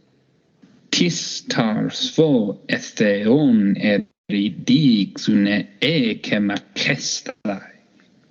Leitus kai dios huios hogar basile ikolothes. Nus ananas straton orseca keno le conto de la oi. Hunekaton crusene ti masenare terra. Entre ides hogar elthethoas epinea sacraion. Lusomenos tethugatra feronta peresia poina. Stimmatecron en kersine ke bolu Apollonus. Cruce oan escape trocailis etopanta sacraius. Atra diadema lista duocos me torelaon. Bien. Díganme, ¿qué les pareció este ejercicio? ¿Habían alguna vez escuchado antes la Ilíada así? Adelante, Eduardo. Si no, la verdad nunca la había escuchado, pero sí noté algo muy peculiar que tiene pues como una rítmica, ¿no? Como si fuera una canción. Y pues sí, es música en sí. Exactamente. Esta era la música griega. Esta era la música griega que solía acompañarse de una lira, la lira de Apolo. Y aquí regresamos un poco a lo que platicábamos la clase de ayer. Apolo y Dionisio. Apolo es el de la lira, Dionisio es el del aulos, que es esta doble flauta. Hay un problema, el aulos, si lo tocas, no puedes cantar. Mientras que la lira, puedes tocarla, o sea, la lira es el instrumento de la razón por excelencia, porque mientras lo tocas, puedes vocalizar, puedes cantar, y generalmente las liras estaban afinadas en el tono de quien cantaba, ¿no? Pero efectivamente, esta era la música de la antigua Grecia. Exacto. Gracias, Eduardo. Adelante, Jesús. O sea, de lo que puso de el canto no entendí mucho, pero quería hacer un comentario acerca de lo que estaba hablando de la cuestión del fármaco, de que se me hace muy interesante, o sea, voy a hacer cierta crítica y reflexión acerca de cómo, en dos cuestiones, acerca de la filosofía de cómo, sin diálogo, la filosofía literalmente puede morir. O sea, se me hace muy interesante cómo su taller es dialógico, no es un monólogo, porque la filosofía me parece que está viva cuando está en diálogo, cuando se escucha la voz del otro. Y otra cuestión muy interesante, bueno, yo estoy trabajando en filosofía para niños, y lo que se retoma mucho es la cuestión de que se intenta hacer un ejercicio de una comunidad de diálogo, o sea, que los niños a partir de un ejercicio, empiecen a dialogar entre, ya no es una cuestión de maestro, te voy a enseñar, ya no es una cuestión de transmitir información. Y me parece muy interesante cómo la escuchar al otro también le configura la voz, o sea, le da presencia a su voz, porque te escucho y te intento comprender. Es lo que nos falta mucho, en general a muchas personas, escuchar al otro. Y lo interesante es, cuando escucho al otro le doy su presencia y le doy la voz literalmente. O sea, también el otro puede, de alguna forma contraria, querer presenciar su voz, o sea, de alguna forma violenta. Yo quiero participar, yo quiero ser mejor, ¿no? Y cuando ocurre el diálogo es algo muy interesante porque se escuchan diferentes voces y se iguala a todas, o sea, se le da la misma importancia. Y bueno, ya último, se me hace muy interesante cómo creo que la sabiduría no se pasó en textos, o sea, cómo las culturas antes transmitían por cuestiones de voz, o sea, la Ilíada, Homero, o sea, muchas doctrinas, o sea, el mismo Platón no escribió toda su doctrina, bueno, es lo que se dice, que por la carta 7, que no escribió toda su doctrina, o sea, hasta critica creo que a Critón porque, o no me acuerdo qué filósofo, sofista, que le dice que por qué escribió toda su doctrina en un texto. Bien, muchas gracias, Jesús. Qué interesante aporte acabas de hacer. ¿Cómo integraste esto? Me encantó. La escritura como fármaco, exactamente. Uno de los temas, ¿no?, que cancela es la escucha. O sea, además de atentar contra la memoria, que ya una persona sin memoria no tiene la capacidad de aprender. La memoria es un órgano fundamental, un sentido fundamental para el aprendizaje. Y esto se da a través del oído. Y además, cuando está todo escrito, cancelas el diálogo. Y si cancelas el diálogo, cancelas también el aprendizaje, porque el diálogo, como acabas de decir, es aprender a escuchar al otro. Y ya desde que lo escucho, lo valido. Desde que lo escucho, le digo, estás presente. Me importas. Eso es muy importante. Esto es algo que vean cómo hoy se ha perdido, queridos. Hagan un análisis de su propia vida. Los chats de WhatsApp, ¿qué son? Monólogos. ¿Por qué? Porque te contesto si se me da la gana. Y si no, no. Entonces te digo lo que pienso, te dejo el aguijón y me retiro. Tú contesta lo que quieras, pero para mí no estás hablando. Cancelé la comunicación, cancelé el diálogo y luego luego decimos que hay problemas de comunicación. Sí, a ver, el WhatsApp resuelve unas cosas y para unas cosas es muy bueno y es muy divertido, pero no puede sustituir el diálogo. No puede sustituir la voz. En el WhatsApp no hay voz. En el Facebook no hay voz. Por eso yo durante mucho tiempo creí que el Facebook podía ser un ágora virtual en donde como Sócrates uno podía llegar a provocar y estimular mayéuticamente el conocimiento hasta que di cuenta que no se puede. Es imposible porque no hay voz. No hay voz. Entonces no hay ese otro que te escucha y muchas veces uno mismo, como dice Jesús, tampoco es capaz de escuchar. Gran actividad que estás haciendo con los niños, te felicito. Ojalá y llegue esto. Es importantísimo llevar la filosofía a los niños. Los niños son súper listos. Y en la medida en la que uno los trate como seres racionales desde que nacen, se harán seres racionales. Y a un niño le puedes explicar cosas complejas y les va a entender. Créanme. Una vez mis hijos me preguntaron sobre el alma. Yo les expliqué la teoría de la inmortalidad del alma que explica Platón en el Fedón. Y fue impresionante. La conclusión de uno de mis hijos fue, entonces, quien está aquí, porque una de las preguntas que tenía mi hijo, no sé por qué, era, ¿cómo era la silla de Dios? ¿Cómo era la silla de Dios? Entonces, después de explicarle que el alma transmigra y reencarna y todo esto de Platón, dice, entonces tú, abuelo, ¿ya conociste la silla de Dios? Bien, esto se los platico. Mi hijo tenía aproximadamente 5 o 6 años cuando le expliqué el mito de la anamnesis del Fedón y lo entendió. Y hay que enseñar a los niños a dialogar y hay que enseñar a los niños virtudes, ética, lógica, y van a ver qué mundo cambiará. Y al final, lo último que dices, querido Jesús, efectivamente, Platón por eso usó el diálogo como medio de propagación de su conocimiento, porque el diálogo dentro de lo escrito es lo que no permanece escrito. Es decir, ¿se dan cuenta que casi todos los diálogos de Platón son aporéticos? Es raro que Platón te dé definiciones. Sí las da, sí las da. Pero nunca de una manera como las da Aristóteles. ¿Por qué? Porque Platón entendió que la filosofía es viva. La filosofía se vive en el diálogo, en este intercambio. Todo diálogo de Platón consta de 4 personajes. El autor, Platón. El lector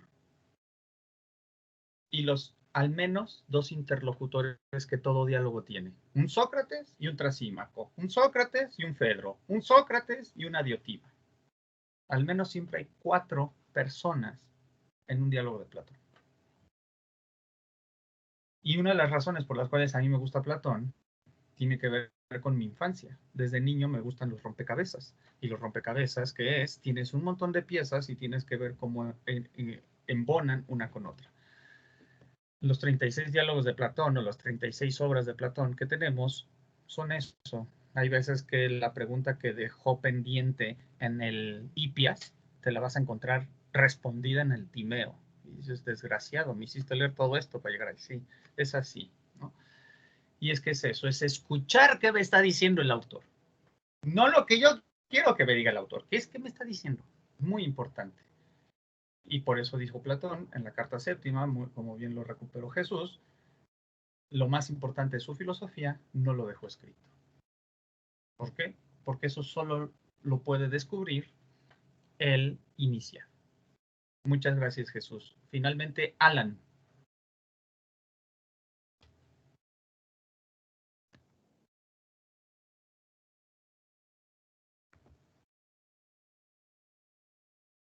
Alan. Bueno, sí, perdón, disculpe. Pues, bueno, un comentario en relación a lo que nos puso sobre esta versión, peculiar de la Ilíada. Sí, la Ilíada, ¿verdad? Pues sí, me llamó mucho la atención sobre cómo se usaba esto para, como usted lo dijo, por hacer, para que se los aprendieran de memoria. Y esto me recuerda a, como a lo que nos hacían en el kinder, ¿no? Por ejemplo, si queremos saber de sumas, nos aplicaban el de brinca la tablita, ¿no? O si queremos aprender las vocales, pues la marcha de las letras de Cricri, ¿no? O si queríamos aprender sobre los instrumentos, pues aprendíamos, escuchábamos en la feria de Cepillín, ¿no?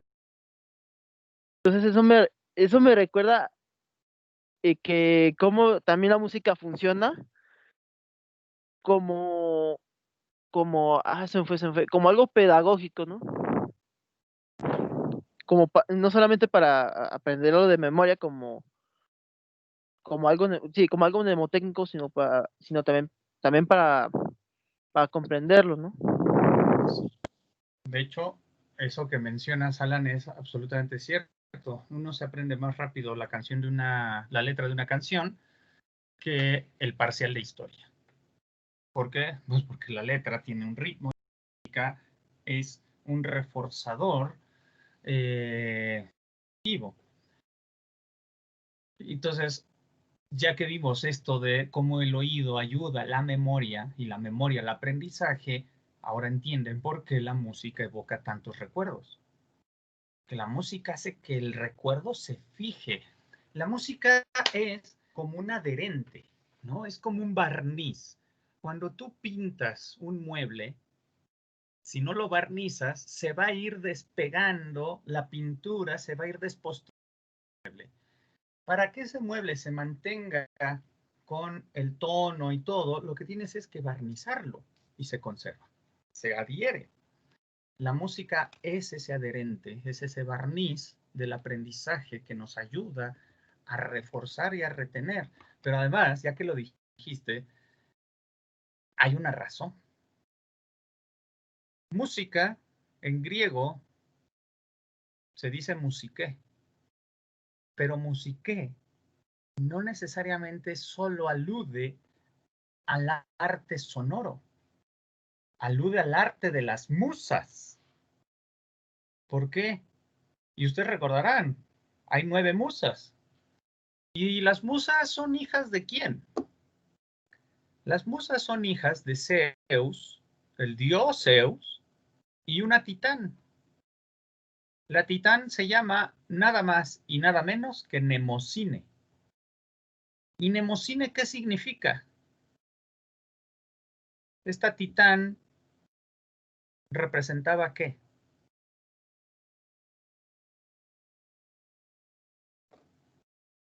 La memoria. El encuentro entre Mnemosine y Zeus, que es durante 9 noches, Zeus y Mnemosine tuvieron sexo y cada día nacía una nueva musa. De ahí salen las 9 musas. Las musas, y acuérdense, música viene de musas, son aquello que nos permite recordar lo divino, que nos pone en contacto a través de la memoria con lo que hay de divino en el mundo y en el ser humano. Entonces, Mnemosine forma parte de la creación de la música. ¡Qué casualidad! La música adhiere el conocimiento, las vocales, ¿no? Cri-cri, la de cepillín, etc. Y es cierto. Yo me acuerdo cuando iba en la secundaria y decía, ¿por qué no hay una canción de esto que tengo que estudiar para la materia de geografía? Hubiera sido buenísimo, lo entendí muchos años más tarde, pero efectivamente, ¿no? La música es un adherente. Gracias. ¿Quién viene? Déjenme ver quién venía en el orden. No me acuerdo si levantó primero la mano Alejandro o Alan. Pero ahorita me chismea. Ya. Primero viene Alan.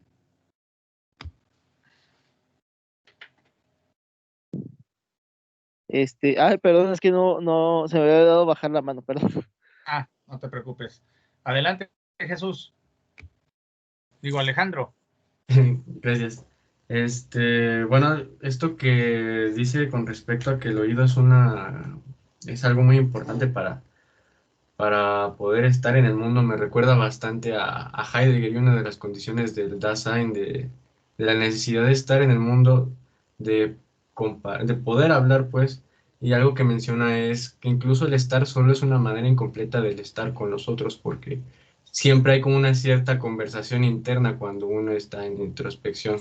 Entonces me parece muy interesante este vínculo, y también comentar que precisamente la música es muy útil para memorizar cosas. Bueno, también que estudio música desde hace algunos años, nuestro profe ha tenido esa formación de siempre en los conciertos, todo de memoria, nada de leer partituras. Y si se leen partituras que es en orquesta, nada más que sea como un recordatorio, que sean puntitos exactos en los que diga, ok, en esta parte puedo retomar la pieza, no sé, cosas por el estilo. Y con respecto a lo de filosofía para niños, sí, me parece muy, muy importante eso, desarrollar ese pensamiento crítico a los niños. Me parece que son unas personas muy, muy inteligentes y que tienen bastante potencial. Y pues sí, eso era lo que quería comentar. Muchísimas gracias, Alejandro. Pues sí, o sea, son esponjas, hay que aprovecharlos. Generalmente a mis hijos, cuando me hacen alguna pregunta, yo les contesto con otra pregunta. O sea, yo creo que la mayéutica de verdad es funcional. y les ayuda a ir explorando la capacidad que tienen de encontrar dentro de sí la respuesta a la mayoría de las preguntas. Y pues sí, la música refuerza, ¿no? Al grado que, bueno, esto que dices que tu profesor les obligaba a aprenderse de memoria la partitura, bueno, pues es súper sano. La partitura solo tiene que ser un apoyo por sí se te olvidó. Pero tú tienes que aprender a tocar sin partitura. Yo estaría totalmente de acuerdo. Y siguiendo a Platón, la partitura debe ser un apoyo visual, más no el medio a través del cual y solo a través del cual ejecutas. Con lo cual además generas una plasticidad cerebral impresionante. Por eso la música tiene tantas propiedades, porque eso es gimnasia cerebral. O sea, los que tocamos música lo sabemos. Aprenderte una pieza de 3 minutos es una gimnasia cerebral. Te tienes que ir aprendiendo más o menos de a 30 segundos. 30 segundos. Y tienes que ir uniendo esos 30 segundos hasta que te dan los 5. O si quieres aprender a tocar piezas de metal como Master of Puppets, pues tienes que aprender a tocar 8 minutos. En fin, ¿no? La música ayuda. Y además también hay muchas veces que pasa que escucho música y digo, ay, esto, ¿no? O sea, en los exámenes yo dejo a mis alumnos que los que quieran pueden escuchar música, porque a veces la música les ayuda a recordar lo que estudiaron. A otros les estorba. Entonces ya, cada quien sus audífonos. Gracias, Alejandro. Eduardo. Sí, bueno, ahorita lo que se me vino a la mente, bueno, pues con lo de toda la sesión de la influencia que tiene la música en la conciencia, como por ejemplo ahorita que nos puso la Ilíada, ¿era? Sí, ¿verdad? Sí. Que pues como con la música, pues influye en tu mente y se mete, ¿no? Y hace que la puedas entender, o sea, la palabra. Y se me vino a la mente, por ejemplo, ahorita actualmente como en las tribus urbanas, ¿no? Que los rockeros o los metaleros o algo así, que pues al final de cuentas pues, tienen una visión también del mundo, de lo que la gente, de lo que los músicos les transmiten, o sea, y es prácticamente pues, su forma de pensar y su forma de vivir. Sí, efectivamente. O sea, la música genera cultura. Por eso Platón decía que había que tener tanto cuidado, porque puede hacer cosas buenas, ¿no? Pero puede haber cosas nocivas, ¿no? Dentro del mismo rock, yo que soy metalero, lo puedo decir, ¿no? Pero sí, efectivamente, la música crea cosas nuevas, hace algo y transforma interiormente a la persona. ¿Por qué? Porque la música es algo espiritual. Esto es algo de lo que espero alcancemos a ver hoy, que hoy sí ha estado muy buena la sesión. Gracias, Eduardo. Viene Iván.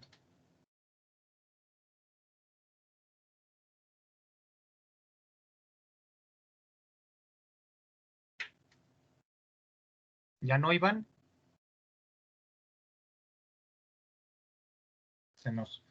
Iván levantó la mano y luego dijo, mejor no. Entonces, estamos aquí. Siempre sí, Iván, adelante. Sí, es que creo que está fallando el micrófono. Sí. Una disculpa.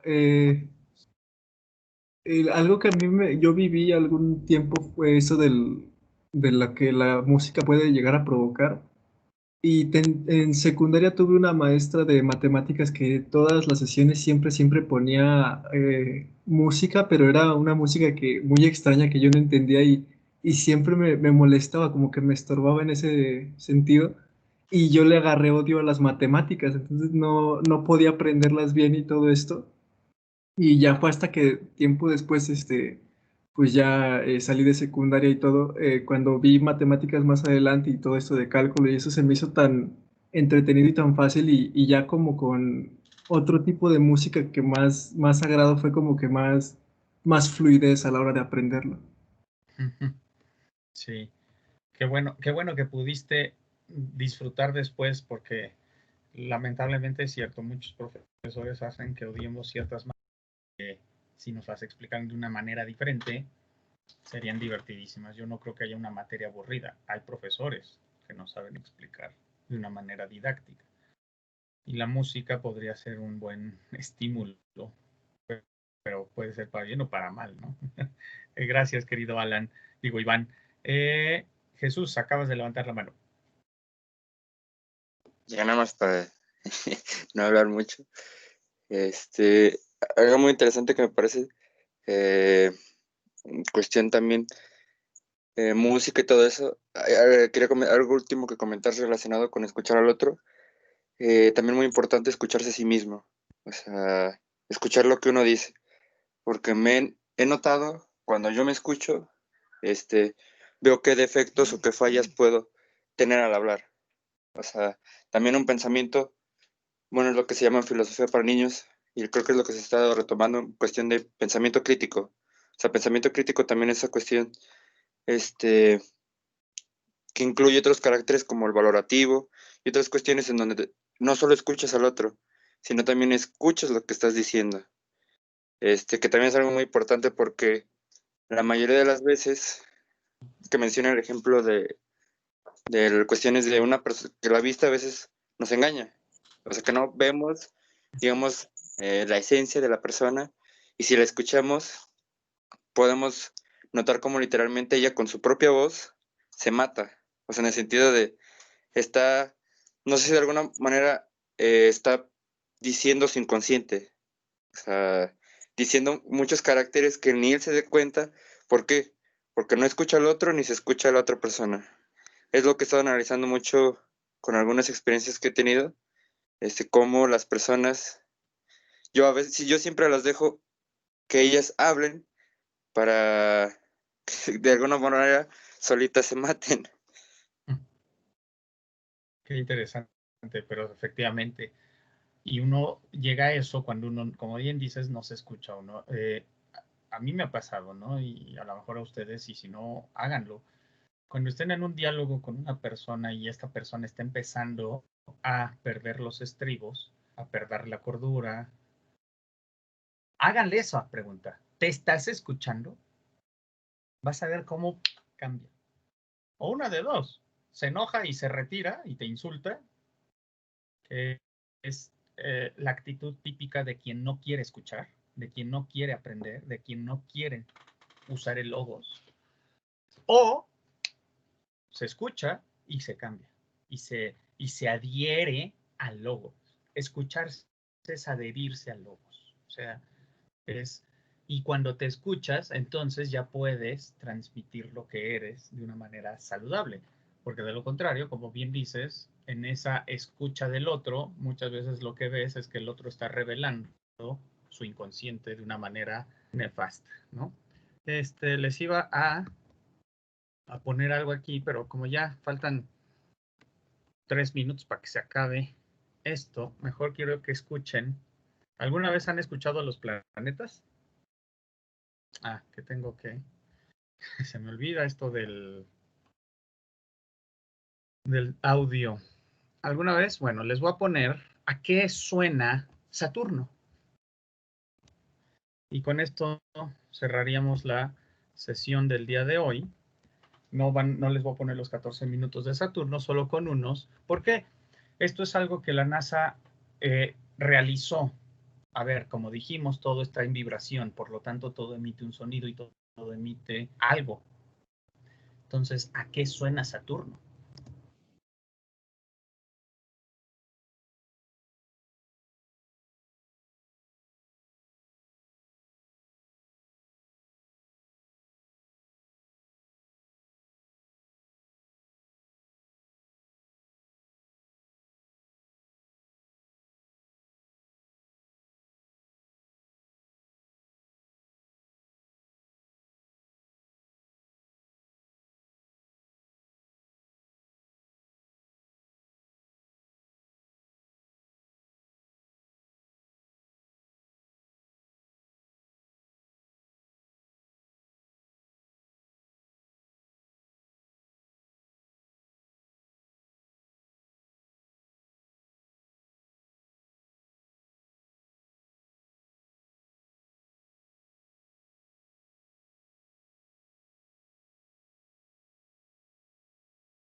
Veamos a qué suena Neptuno.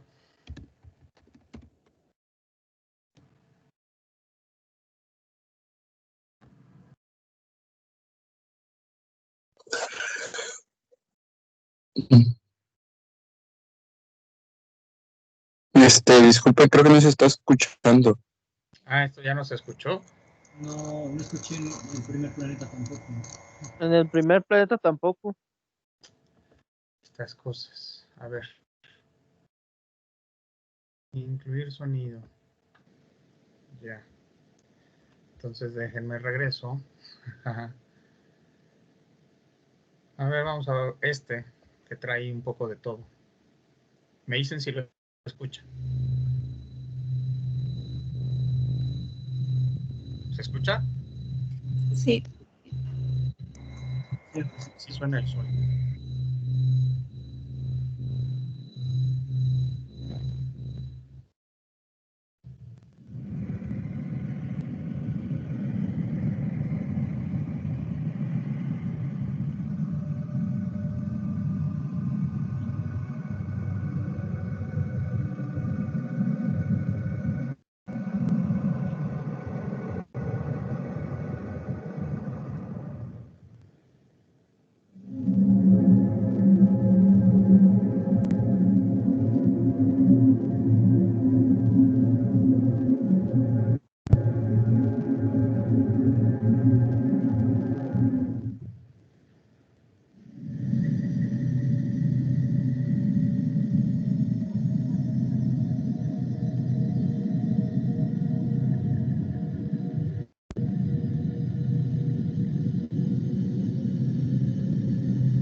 Bien, vamos a dejarlo ahí para finalizar nuestra charla del día de hoy.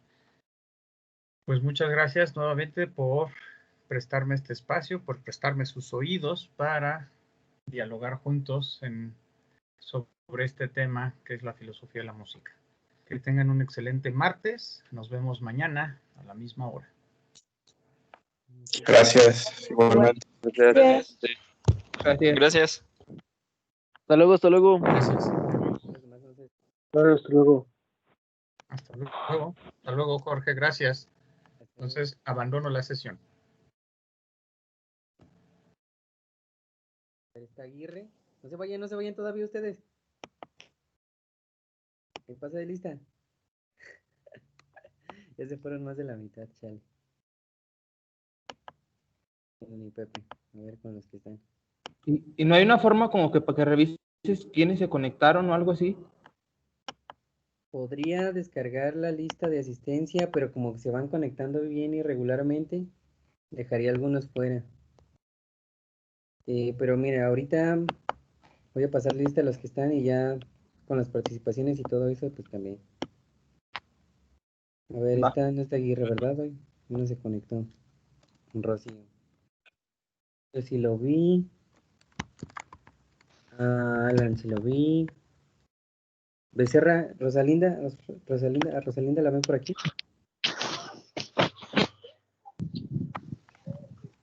Rosalinda. A ver. Israel Cano sí estaba. Merari sí. ¿Vieron a Carola por aquí? ¿Verdad? A Oscar Emiliano sí. Aquí está María Fernanda. A Rodrigo tampoco lo vi. Priscila aquí está. ¿Quién falta? Así estaba. Aquí está Ángel la Libertad. ¿Vieron a Israel Leija Jaramillo? ¿Alguien? ¿No? ¿Que lo conozca? A ver si se conectó. A ver, aquí está Jesús Alejandro. No me aparece. Jesús Alejandro, a Jairo también lo vi. Pero no estaba. Iván, aquí está. Armando, aquí está también. El Chuy también estaba. Isaac tampoco vi. María Fernanda aquí está. Jenny no vino. ¿Brian estaba con Chuy? ¿No? ¿No saben? ¿Tampoco? Juan Felipe me dijo que no pudo venir. Y ya, creo que sería todo por ahora. Muchísimas gracias y perdón por quitarles tiempo.